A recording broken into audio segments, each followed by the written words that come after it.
Welcome to Stoic Wisdom Daily, where we explore the teachings of ancient philosophers and how they can be applied to our lives today. I want to start with a question that may seem shocking, but bear with me. What if everything you thought you knew about wealth and happiness was wrong? What if the pursuit of wealth and material possessions was actually a barrier to true happiness, rather than a path to it? This is a question that the ancient Stoic philosopher Seneca grappled with throughout his life. Born into a wealthy family, Seneca was no stranger to the trappings of wealth and status. He was a successful politician, philosopher, and writer, and he lived a life of luxury and excess. But despite his outward success, Seneca was deeply unhappy and unfulfilled. He felt empty and disconnected from the world around him, and he knew that something was missing. It wasn't until he turned to the teachings of Stoicism that Seneca began to find the answers he was looking for. He realized that true happiness and fulfillment came not from external sources, but from within. He learned to cultivate a sense of inner peace and contentment, and to live in accordance with nature. And it's this wisdom that we'll be exploring in today's video. So let's dive in and see what Seneca has to teach us about wealth, money, and true happiness. One of the most important lessons that Seneca teaches us is the dangers of excessive desire. He believed that when we're driven by our desires, we're never truly satisfied. We're always looking for the next thing, the next pleasure, the next acquisition. And this constant striving for more can lead to a sense of discontentment and unhappiness. As Seneca writes in one of his letters, the greatest obstacle to living is expectancy, which hangs upon tomorrow and loses today. In other words, when we're always looking to the future, waiting for something to happen, we forget to live in the present moment. We forget to appreciate what we have, and to find joy in the simple things. Seneca illustrates this point with a story from his own life. He tells of how he used to be obsessed with wealth and status, and how he would spend hours each day worrying about his finances and his reputation. But one day, he had a wake-up call. He realized that all of his worrying and striving had not brought him the happiness he was looking for. In fact, it had done the opposite. It had made him miserable and anxious. So he made a change.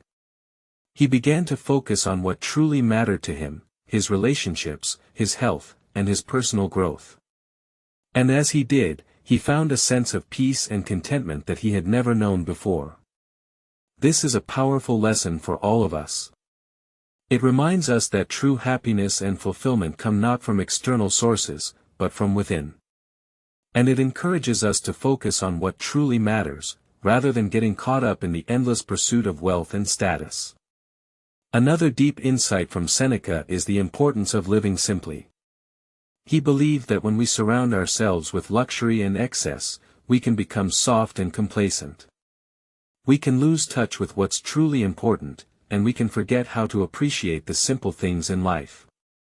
As Seneca writes, wealth is the slave of the wise, and the master of the fool. In other words, when we're wise, we use wealth and material possessions to enhance our lives, rather than control them. We're not slaves to our desires, but rather masters of our own destiny. But when we're foolish, we let wealth and material possessions dictate our lives. We become obsessed with acquiring more, and we forget to live in the present moment. This is a timely reminder for all of us. In today's consumerist culture, it's easy to get caught up in the pursuit of wealth and status. We're constantly bombarded with ads and messages telling us that we need the latest gadget, the latest fashion, or the latest luxury item. But Seneca encourages us to resist this pressure. He encourages us to live simply, to appreciate what we have, and to find joy in the simple things. This might mean decluttering our homes, simplifying our wardrobes, or cutting back on unnecessary expenses. It might mean taking time to appreciate nature, to enjoy good conversation, or to practice mindfulness. Whatever it means for us, the key is to focus on what truly adds value to our lives, rather than getting caught up in the endless pursuit of wealth and status. So how can we apply Seneca's wisdom to our lives today? One practical step is to take a closer look at our relationship with money and material possessions. Are we using them to enhance our lives, or are they controlling us? Are we living simply, or are we surrounded by clutter and excess? Another step is to focus on what truly matters to us. What are our values and priorities? What kind of person do we want to be? What kind of life do we want to live? By answering these questions, we can begin to cultivate a sense of inner peace and contentment. We can begin to live in accordance with our values, rather than just going through the motions. And we can start to appreciate the simple things in life, rather than always looking for the next big thing. As Seneca writes, the universe is change, our life is what our thoughts make it. In other words, our thoughts and attitudes have the power to shape our reality. So let's choose to focus on what truly matters. Let's choose to live simply, to appreciate what we have, and to find joy in the simple things. Let's choose to cultivate inner peace and contentment, rather than constantly striving for more. In conclusion, Seneca's wisdom on wealth, money, and true happiness is just as relevant today as it was in ancient times.